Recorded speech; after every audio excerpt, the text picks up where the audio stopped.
Hey guys, there's somewhere that I have to be today, but since we have some time to kill, let's talk about the Cars Life sequels. In case you haven't seen the first Cars Life, let me bring you up to speed. A Cars Life, Sparky'S Big Adventure, tells the story of a young car who learns to listen to his father, and that revelation only came as a result of his one and only friend almost being horribly slaughtered. The animation was crap, the characters were grating, the whole ordeal was just painful to endure. And because you can somehow make a terrible direct-to-DVD knockoff and make a profit off of doing so, we have 2 sequels to look at today. Aren't we lucky? A Cars Life 2 is more or less the same thing as the first movie, as it begins with Sparky, who I guess decided to keep the new paint job he was completely embarrassed about, his sister Gracie, and their dad Fender driving down a road which actually has lanes painted into it. Don't that beat all? Speaking of recurring characters, this movie does not have Julia the air pump, whose only dream was to cast off the shackles of her stationary oppression and drive off into the horizon.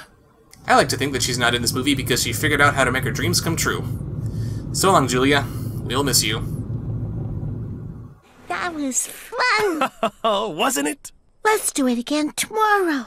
We can't, honey. Daddy has to work. But there's nothing to do, and school doesn't start for another month. Well, find something to keep yourself busy. Huh? Maybe learn to do something you've always wanted to. I got it! Got what? Don't stay out too late. Their little town of El Coche, New Mexico, California, Arizona, is all abuzz about a new freeway that has intersected it, bringing in new business opportunities. And they needed to wait until the dead of night to talk about this amazing news. Oh, guess who's coming to El Coche? That famous highway critic, Kamran Van Camshaft? Yup, Bankerman thinks he may review Gas and Go. Wow.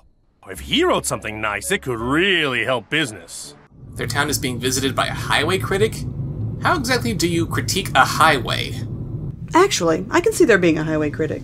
They could critique the quality of the road, the scenery along the way, access to services like gas and food stops, speed of response by the police when there's an accident or emergency, stuff like that.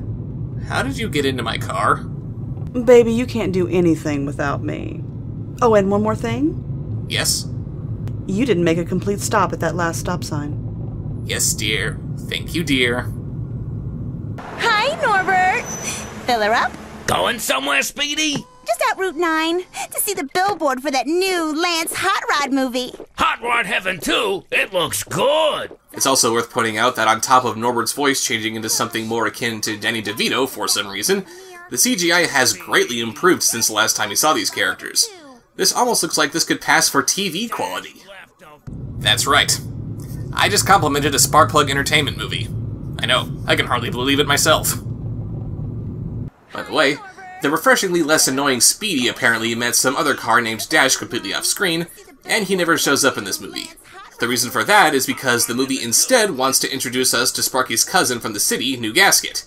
This cousin, named Zipper, who didn't get murdered by Diesel, is only here so that we can have a love triangle that inevitably wraps up with Speedy and Zipper falling for each other. Aside from padding things out, it accomplishes absolutely nothing for the plot. But then again, I guess it's a good thing to have a female friend of the main character who isn't automatically designated as his girlfriend. We then see Diesel show up to announce that she's going to build a new gas station directly across the street from Fender's. In this world, attempted murder only gets you a few days in prison, I guess. Diesel, we have a restraining order. You are not allowed within 500 feet of this gas and go. I'm calling the police. You've reached the El Coche Police Department. Leave a message. Officer Clutch, I need to talk to you right away. Please leave your message after the tone. Diesel's back, and this time Thank you for calling. Goodbye. Ha ha ha ha, the police are ineffective. This is some truly biting social commentary. Diesel offers Sparky the chance to work for her at a higher pay, but he turns her down to continue working for his dad. Stop! The red barrel is full of explosive liquid. I know, I didn't see it. Sure, it's right in front of my face and it's covered with warning signs, but I didn't see it. Diesel then drives a wedge between Sparky and Fender by making it harder for them to work together. Part of her plan involves making Sparky get lost while trying to get that Hummer from the last movie who was stuck in one of the back roads. And it turns out her name is Bumper. Isn't that like naming your child Ass? Oh, our baby's beautiful, honey. What shall we call her? I know. Ass. Diesel hijacks Bumper and takes her to her own gas station, which she can actually do since she has a tow line. How exactly was Sparky supposed to get a Hummer to his dad's station? Unfortunately, Diesel isn't pushing the best gasoline that she could be. This gas is... Oh, excuse me. I feel woozy. Here's your bill. Thanks. What? This is outrageous. Premium product, premium price. These hillbilly clunkers are so gullible. Hillbilly clunkers? Aren't you a Jeep covered in camo? You can't get much more hillbilly than that. It's only a matter of time. Today, it's El Coche. Tomorrow, the world! She later takes Sparky to some kind of circus that's 3 hours away. Next up, the Flaming Inferno! Uh-oh. Bravo! Yes, the Flaming Inferno, which we won't actually show you because we couldn't figure out how to do the effect. You know, a lot of reviewers who have inspired me in my reviewing use special effects in their videos. But if there's something that I don't know how to do, I just look at tutorials on YouTube so I can learn how to do the effects myself. Can these animators really not do the same thing themselves? Because this circus is 3 hours away, the drive to and from it wears out Sparky completely, making him incapable of welcoming guests to the gas station when they arrive. And of course, now is the perfect time for that highway critic to show up. Good morning. Ahem. Hello. I am Comrade von Kamsha, and I've come all the way from New Gasket City to review this establishment. I'm a critic, which means I have to be all hoity-toity and pompous. Diesel takes the opportunity to treat him to her best services, earning her a good enough review to make her gas station the best in town. Only so that she can peddle low-quality fuel to her bustling new clientele. But hey, this is a good thing, right? Cars get gas from Diesel, they get sick, then there's Fender to make them all better. Her shoddy but well-reviewed business is only giving Sparky and his dad more business for themselves. Problem solved, right? No, of course not. Sparky decides that working with Diesel is the only way to go, in spite of, you know, her trying to murder him before.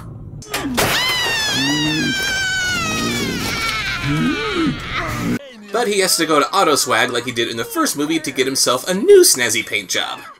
I'm thinking deep purple, maybe some green and orange graffiti for street cred. So you're gonna turn him into the Joker-mobile? I'm thinking deep purple, with green and orange graffiti. Then they just forget about that whole exchange, since we still see Sparky in the same paint job he's had throughout the whole movie. Hooray for more padding! Sparky works for Diesel for the next several days, but instead of paying him like she's supposed to, she swindles him into owing her money by constantly pampering him with her various wares. Dad, what are you doing here? Stopping this scam artist. Scam spam. You're peddling bald tires and lousy gas, turning back odometers, deliberately causing problems so you can charge for repairs. Is anything here legal? Sparky, are you involved in Diesel's scams? Diesel is not a scam artist. She tried to murder you, and now she's stiffing you on a daily basis. Does she have to crush your dad into a cube and scrap Gracie for parts before you realize that maybe she's not a nice person? Diesel does such a good job of scamming everyone in town that I think she's able to buy that circus from before, and she gets it set up right next door to Fender's gas station. I don't know, it's never explained. Wouldn't it make more sense to put it next to her gas station? Oh, and get this. She's added a new act to the circus without any of the performers' prior knowledge, in which one of them has to be killed in the Jaws of Doom. Hit it, boys! Huh? What's going on? I don't know. The wheel of misfortune goes round and round, faster and faster! What the? Speed up! We have 2 cars on the wheel of misfortune. Eventually one will run out of gas, fall asleep, stall. Eventually one will seal its fate in the jaws of doom. What? But which car will survive? Place your bets. Don't panic. Couldn't they get off the wheel of misfortune just by turning off of it? Norbert, I need the red barrel. No, it's too dangerous. Roll it. Yes, go get him the red barrel, because if the last movie was any indication, you can just unplug a gas pump like that. He manages to roll it into the circus tent somehow, and then it blows up the jaws of doom.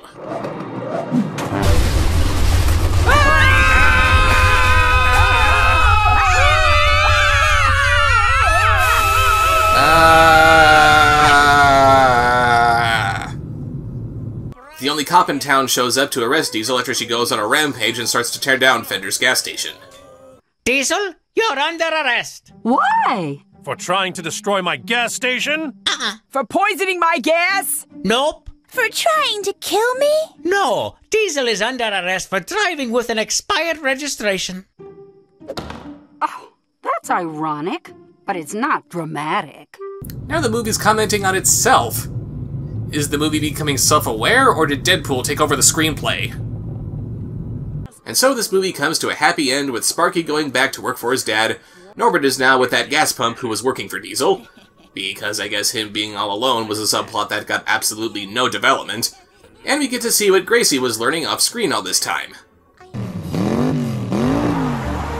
Gracie, stop driving like your brother! Gracie, slow down! Gracie! Gracie! Whoa! Gracie, your struts! Pretty cool, huh? Gracie! No!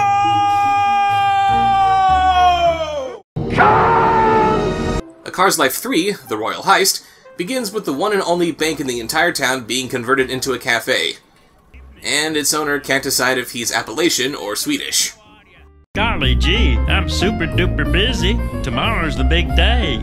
Gee willikers, I'm so excited, I'll tell you what. It would also appear that Speedy and Zipper got married in between movies, but she's having a hard time adjusting. Wow, Speedy's really turned her life around. She got herself all cleaned up, she's off the meth. Things are looking up for her. How's married life? Oh, it's fine. You don't sound like a happy newlywed. No, Zipper's wonderful. It's just that sometimes it's hard living with someone. True that, but it beats living alone. Yeah, and what happened to that new gas pump that Fender just installed? He gives her some advice while filling her up, which, now that I think about it, sounds absolutely filthy. And we then see that Diesel has again somehow dodged going into prison. Instead, she's been sentenced to do some community service of her own choosing. This is a strange world, isn't it? And she decides to put on a drag race for charity. Yeah, a woman with a rap sheet as long as a freeway can be trusted to set up her own charity event. Justice system's all screwed up. Word of this charity race somehow reaches the Queen of Carlandia. No, I'm totally serious, that's what they call it.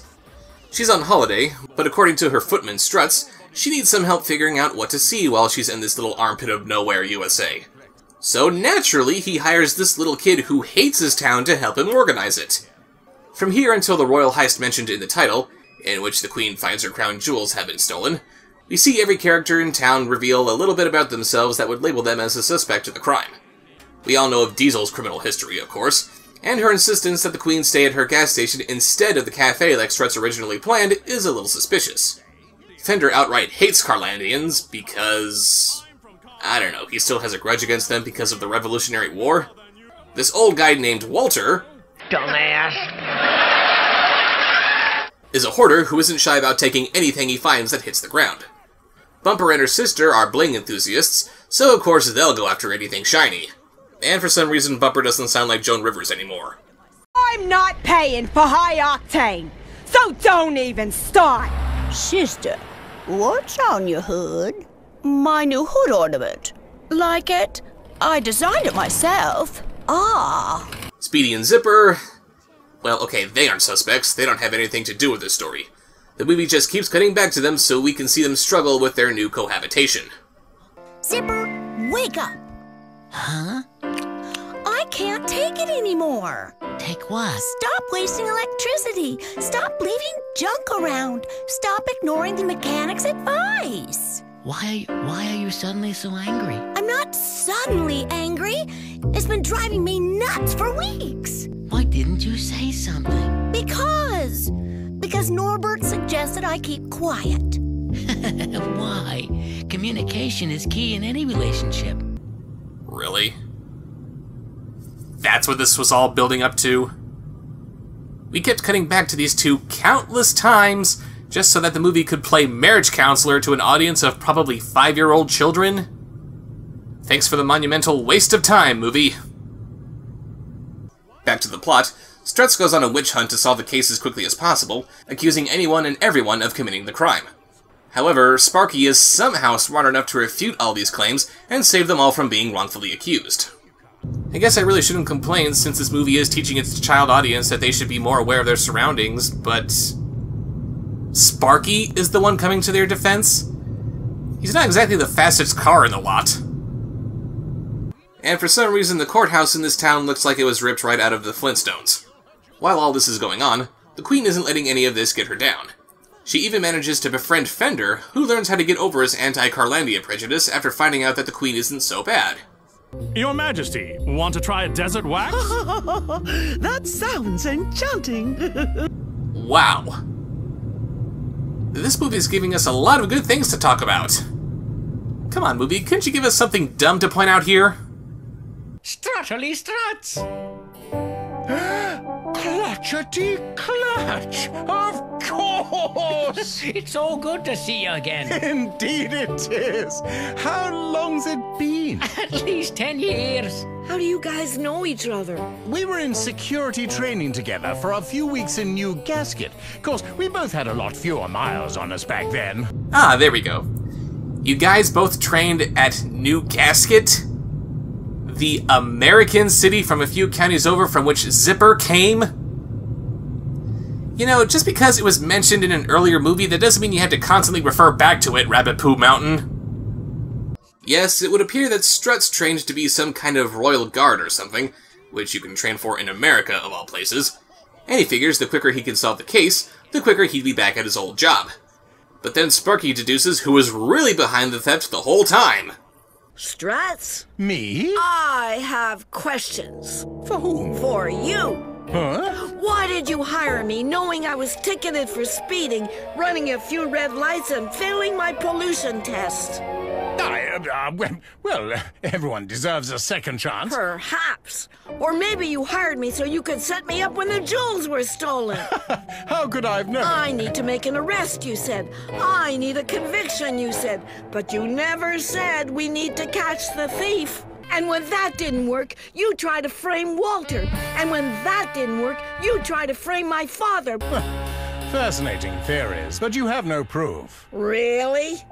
Struts, why did you desperately want the Queen to stay at the Piston Cafe? I can't recall. But you do recall that the Piston Cafe has an old bank vault.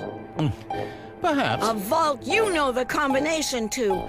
A vault Bankerman swore he'd never use again. A vault where you could hide the crown jewels until things calmed down. Your Honor, we move to the Piston Cafe. I object. Overruled. I knew it. My jewels. And I would have got away with it too if it hadn't been for you snooping kids. I remember Linkara once saying something to the effect of the big reveal of a mystery, and how it should make total sense if you look back at the events that brought us to this point. I'm looking at the big reveal in this movie and the events that brought us to it, and it works. No, I'm not kidding. I am genuinely impressed by this turn of events. We have 2 other movies devoted to how Diesel is the worst thing since Volkswagen Hitler, but then we have this twist ending which I honestly didn't see coming. Kudos to you, Cars Life 3. So the Queen gets her jewels back, and Sparky ends up winning Diesel's charity race. The Queen offers Sparky a job on her security staff, but he turns her down because he's learned to appreciate his life in his little hometown. But instead of ending on that rather satisfying note, we have Speedy and Zipper butt in at the last second. Sorry I came in second. Oh, Zipper, you'll always be #1 in my book. Yes, why end the movie with Sparky wrapping up 2 different character arcs, when we could have these 2 characters who have no bearing on the plot whatsoever chime in just so we can celebrate Zipper coming in second. Hooray! So that was A Car's Life 2 and 3. And as far as sequels from Sparkplug Entertainment go, they really weren't that bad. They're still Sparkplug Entertainment productions, so the animation, voice acting, and the writing are all going to be subpar. On the other hand, the animation is considerably better than the first movie, the characters are less annoying than they used to be, and it really looks like Michael Shelp learned a thing or two about applying actual story structure instead of just making up random crap as he goes. We need some kind of plot device that saves Sparky from being chopped up? We need to establish it first at an earlier point in the movie. We need a mystery with a twist ending. We need to do it so that it looks like anyone could be the culprit, but then wrap it up so that it's undeniably the person we least suspect. Overall, these movies are big improvements over the first movie. Granted, that's kind of a low bar, but hey, improvement is still improvement. We've still got a long way to go before I reach my destination. I really should be focusing on my driving for now. But be sure to tune in next time when we'll be talking about the Little Cars sequels.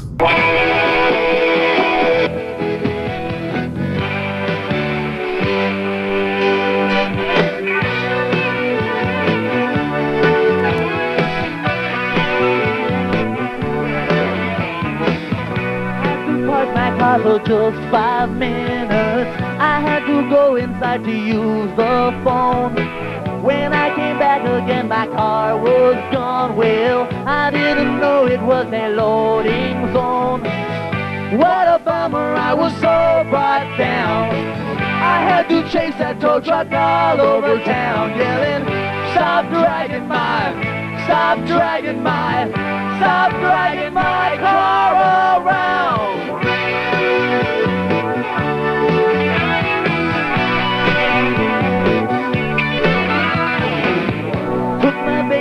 The local disco, I was jumping like a maniac, but the owner came and pulled me off the floor. Then he took me to his little office in the back.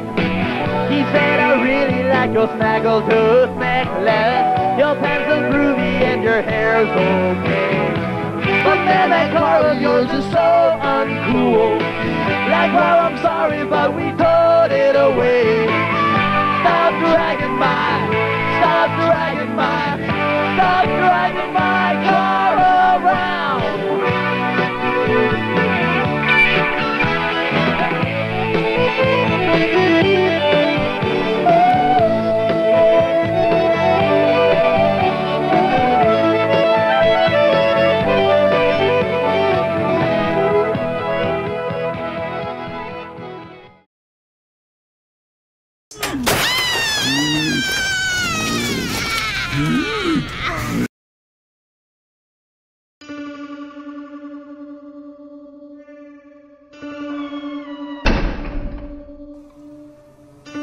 Subscribe, like, follow, comment.